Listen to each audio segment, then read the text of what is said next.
What's going on, guys? So we are out here at our Coachmen Brookstone on our property, and it is absolutely a beautiful day. A lot of folks are constantly commenting on how they haven't seen the review or the walkthrough of this unit when we first got it. And I know you can just link back to probably some of the videos that I've already done on it and show them when it was at the dealership, and we did all the videos walking through it and showing the differences. But I'm going to do a quick walkthrough.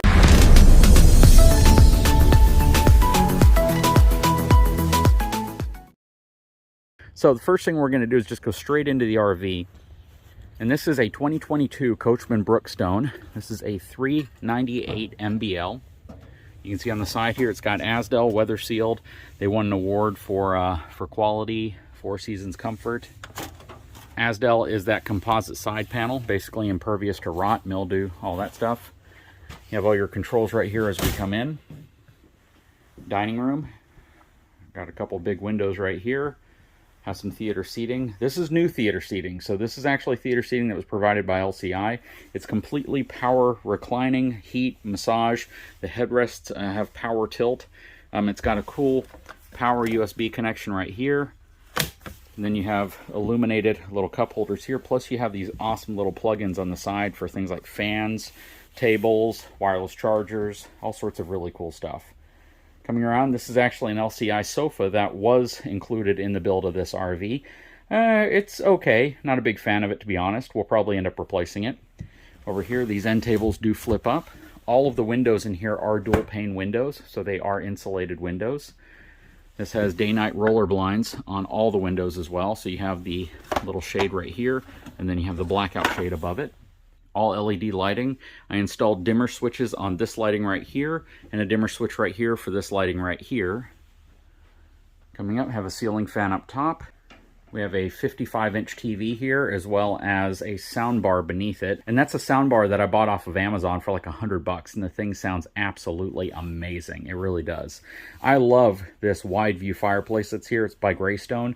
Puts out a lot of heat, and it's just a really beautiful and aesthetically pleasing addition to the RV.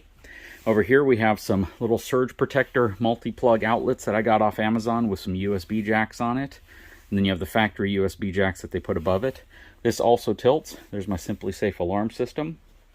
Coming around this way, this is the little flip-up end to the island, and it's not really little, it's actually pretty large. It's about 30 inches large. I put the flip-up brackets right here because the ones that they included on it, I just didn't like at all. I didn't like how they worked. I didn't like how kind of janky they felt. This is actually a really cool system, and this shelf bracket is super cool. It folds super easy, and it holds a lot of weight, and it's very sturdy because this thing is extremely heavy. Have 2 bar stools, one in here and one in the mid bunk. Coming around this way, I got some of my modems, things like that up under here. This is where we have our spice and coffee pods. Up here we have our 3-burner Greystone Cooktop. All of this back here has been added. It's peel and stick. We put it all around the island as well, so you can see it all around this space. This is a mini dehumidifier that we put in here just to basically fill up. I drilled a small hole in the reservoir so it drains off into the sink. That's our Ninja. Under here we have more cabinetry, more drawers. Again, all the peel and stick stuff I put back here. This is my coffee station. Here is the pantry area.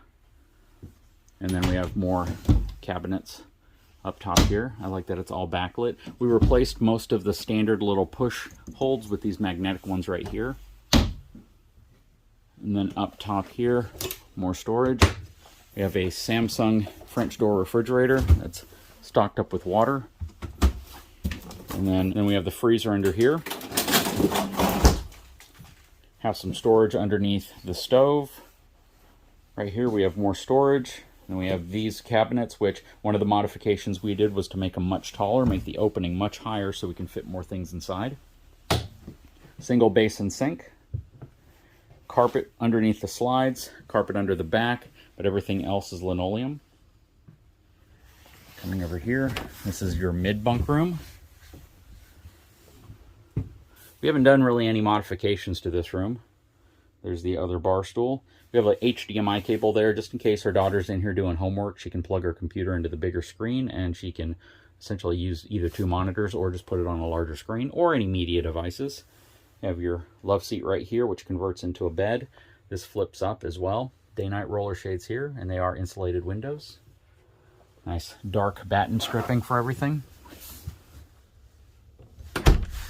This whole wall being dark like this was actually something we built into the design of this RV. Otherwise, it would have been more like this color. We thought it added a little bit of character to the RV. Coming up the steps, I did add this little rail arm up here to help you stabilize yourself. We don't use this step. We use this one that I added. This is actually for a toy hauler. And yeah, I got this, put some clamps right here, and so much easier for our little one to get up here whenever she's trying to.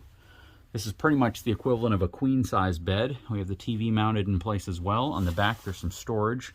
And then that little area in the center, there's where the air conditioning comes down from the mid-air conditioning unit. There are three 13.5K BTU air conditionings. They're all Coleman Quiet Cool systems. Over here, we had the Lci System Upgraded. It came with a much smaller screen. They upgraded so it controls quite a bit more. It actually controls my leveling, my slides, some of my lighting. Just a really cool system. The folks from LCI came out and installed all that. All this is pretty standard, but a lot of this stuff now, instead of going straight to the slide controllers and things like that, it all goes through this system, as well as the TPMS system that we installed. Okay, so this is a big upgrade that we absolutely love, and this is one that we got Coachmen to build in, and hopefully they're going to be including this on future models. You can see a plate up here and a magnetic catch over there, so now when you open up the bathroom door, you have privacy between the bathroom and the bedroom and the rest of the unit. So it's like a master ensuite. Coming in here, you can see it has a solid surface countertop, nice porcelain sink. We also put the peel and stick back here, big medicine cabinet in here. This is a custom surround that we had incorporated into this build. It is a two-piece shower stall, but that gave us the ability to put this beautiful surround in here. They included some of these little holders and things on the wall whenever we got it. Towel holder. This right here is actually a cabinet door that I took off of a returned unit over at Lowe's, and I did it because the back side of this are all my wires going to the control panels, and if you've ever pulled a control panel out, you'll see it's hundreds of wires. So if I ever have a problem, I would typically have to get to it, get on the other side, remove everything, and try to find my problem. Now, I just unscrew this, open this up, and I have access to all my wires back there. I put a really big, thick piece of weather stripping behind this piece right here, so it actually seals out any chance that humidity, things like that from the bathroom, whenever you're showering and such, will get inside there. Toiletries, more storage right there. Porcelain foot flush toilet. It actually can accept a standard residential toilet seat, which I didn't know until recently when I was collaborating with Miles over in Dallas with Miles RVs. A lot of room in front of the toilet. There's probably close to 3 feet of room, so you don't have to worry about not having enough space to sit down. Coming into the bedroom, have a nice flip up top to this wardrobe at the end. 4 drawers, very, very deep drawers as well. We have the TV mounted in here. Nice valances with the day-night roller shades, insulated windows as well. In here is the splendid washer and dryer stackable unit. Love having that in here. Inside of this closet is the front closet. Have a Swiffer in there. Have a charger for Makita in here, which is what my wife uses, the Makita vacuum. King size bed. We have upgraded to a etrailer branded mattress, which is super, super comfortable. I mean, it is just insanely comfortable, and it's dual sided, so you can flip it over if you want firm, and you can flip it on the other side if you want more plush. We have end tables down here that were kind of exclusive to our unit. Here's that quiet cool system in the master bedroom. You have a sliding door right here and a swinging door for the bathroom, where on most Brookstones it'd be a sliding door for the bathroom and a swinging door in here. But because we did it this way, we now have this wonderful ability to block off the bathroom from the rest of the unit if you want to be able to use it as an ensuite. All right.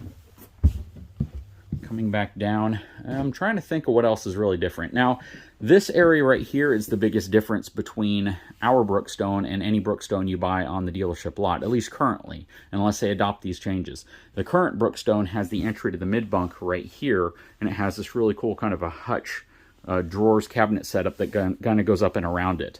We modified it because we wanted the kitchen space, we wanted the storage, we wanted the cabinetry and the larger pantry and all of this. So we moved the door to the side. It was a big collaboration with them. If you didn't check that out, please go back and look at it. It's really, really cool what we were able to do with Coachmen.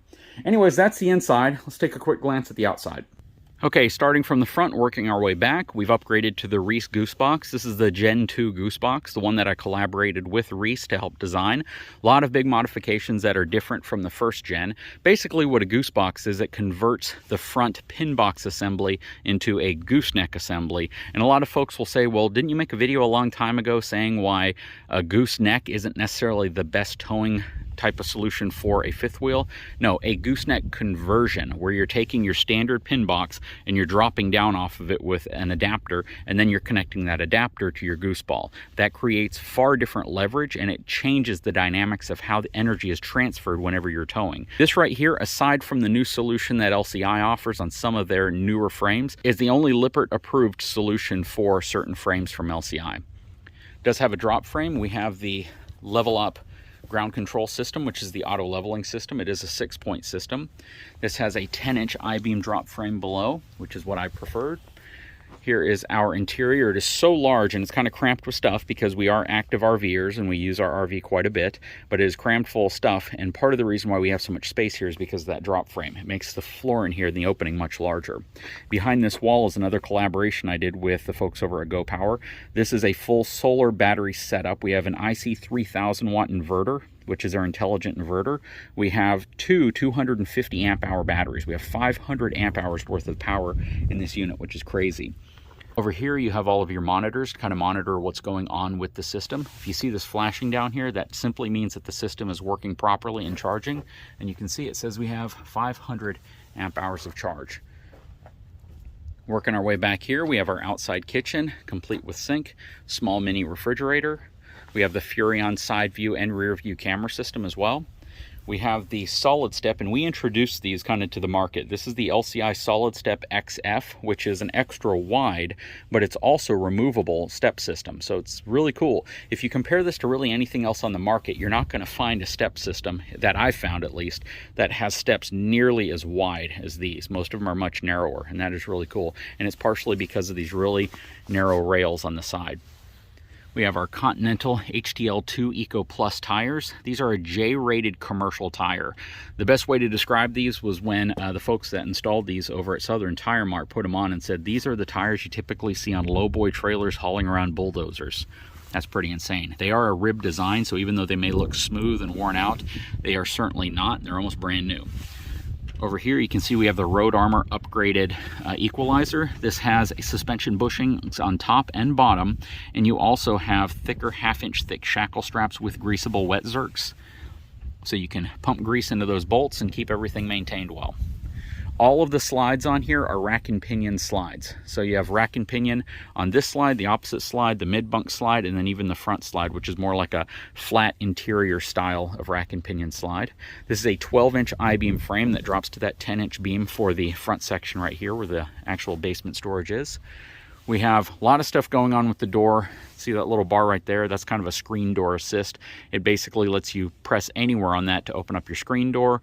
It's got a slingshot, I think that's what they call it, but it's essentially another feature from Lippert right here, screenshot, which pulls the door shut. It has the screen defender as well, which is designed to protect your door against dogs and things like that. Plus we have the screen that goes inside of the window. All of these are LCI products. On the outside of the door here, we have the RV lock system right here. Has a remote as well, so we can lock it from the remote, or we can do it with the keypad. We have really cool awning screen, and you can convert this into this long screen that goes all the way down to the ground. This was installed by the folks over at LCI as well. Coming around, these are all frameless windows, and again, they are dual pane, fully insulated windows. Coming around to the back here, we have this really cool Halo View system, which is a blind spot detection system that we added to the RV. We had the tailgate storage system also added from the folks at LCI. They came out and welded a lot of this stuff in place. Have the rear view camera out back. Also have slide top awnings on all of the slides. We double stacked the bumper in a couple areas, basically to accommodate these pads that have to rest on them whenever this back rack is down. Okay, coming around this way, this is really cool. All right, so this is a storage door that we incorporated behind the fireplace because typically that's dead space. I was able to install a Moride cord reel as well as some extra cords and surge protectors and all sorts of stuff inside of here. So whenever we are camping, all of the power stuff is in this back storage and it doesn't take up space in the front storage. Coming around this way. Nothing really special over here. You can see all the slide top awnings, rack and pinion slides. Under here we have a sewer hose holder that came from the folks over at etrailer. You also have the little end valve right there, which is so important to have. If you haven't seen any of my videos on adding that to the end of your sewer connection, you absolutely need to. That is probably one of the single most important solutions to add if you want to avoid a messy, nasty surprise whenever you get to your camping site or you get to your dump station. But yeah, I added that. That also came from the folks over at etrailer. Camera system from Furrion also came from the folks at etrailer. These little mesh nets right here that basically keep dirt daubers and other things from getting into your components here came from etrailer. This side I also got these really cool latches right here which allow me to hold the door open because it did not have that before. It would have been great if there was some type of a friction hinge here, but etrailer sells these as well. I added a sticker graphic right here to kind of allow this black to continue through all my doors and my propane doors, so really love that. Here's my wet bay area. I have the LCI Flow drain down system, which is the winterization system. It basically compresses air into your plumbing system, and then whenever you open up your low points, everything just blows completely out. So if you have a hard freeze coming, anything like that, that system makes it 100 times easier because you don't have to have little adapters with you. You just simply have it plumbed in line with your system and it works. Really, really like that. Created a little sprayer on the water hose or the little outside shower. Have the FlexZilla hoses everywhere, quick connects everywhere. Added this LCI storage drawer. This was part of the original build, but this gives me the ability to pull out pretty much everything that we need whenever we're getting to where we're going. This is where we keep all of our sewer stuff. This is our clear source water filtration system. Absolutely love it. I still use these little Camco water filters as kind of a pre-filter. So when it comes in, it feeds into this before it goes into this. And we really only take this out whenever we're camping at an RV park. Extra filters right here, tire chocks. This is all my sealants, my conditioners, all that stuff. And back here is the Hughes Autoformer, which is a very, very cool system. It basically protects your RV in the event that voltage drops at wherever you're connected to. A lot of RV parks have, I wouldn't say dirty power, but they have a scenario where voltage may drop to like 110 volts or 100 volts, and that can cause problems with your RV. So having that, it basically maintains the correct voltage. You can see back there I have my Anderson jack blocks, which are pretty cool. Basically, if I feel like I'm going to overextend a jack leg, I can put those underneath it, and it gives me the ability to level out in areas that we might otherwise not be able to. Love this slide drawer. Love the real thick baggage doors on the Brookstone as well. All slam latches, and they typically work really well. Coming around, we have 30-pound propane cans on each side. Here, I'll open this door so you can see. Here's the front of our landing gear. And then finally, we added blink security cameras all around the unit. We have 5 cameras that are mounted around the outside, and they work really, really well. We get a lot of visibility of what's going on outside of the RV. I'm trying to think of anything else offhand that we've done. Oh, something that's really cool. Check this out. So I added this. It's a power cord holder. That is super cool. Absolutely love that. It keeps my power cord from dragging on the ground. I don't have to try to coil it up and stuff it inside of this area right here. Oh yeah, I got the Dura solar panel. This provides a trickle charge to the house battery. So this is a really interesting solar setup because we technically have 2 solar setups, and they're both kind of separate from each other, other than the fact that when this system is working well, it charges the battery that's in here. If this system ever drains down and fails, it prevents the house battery from failing, so we can still operate our slides, our landing gear, and other 12-volt accessories inside the RV. It's pretty ingenious, honestly. We added this to the side. This is just a 12-volt outlet simply because I moved the water port from here to here. These are sprayers, and we have one on each side. And I added this 12 volt outlet here to be able to fill the hole, and it turns out really good. And the reason why I moved this over here is to be able to make the space I needed behind here so I could fit all the batteries and everything. And I wanted to be able to do something with this, and this was the solution I came up with. We have disc brakes on here. We have a Dexter disc brake system. This RV has 8,000 pound axles, and it has a hydraulic Dexter system. You guys may or may not have seen the video that I did where the system was incredibly poorly installed from the factory, and we had to actually get the folks from Coachmen and Dexter out here where they sent their specialist out and he completely redid the system. That's mainly because disc brakes aren't necessarily something they put on a lot of these, and the specific setup I have with the axles that I have, the specific disc brake system is so new to them, plus the shortage in manpower. There's really no excuse for that type of work, but they came out, they fixed it, they took care of it, which I do appreciate. Anyways, guys, I sure hope you've enjoyed this video. If you haven't had a chance, please take a moment, subscribe to my channel, give me a thumbs up, and we'll talk to you again very soon.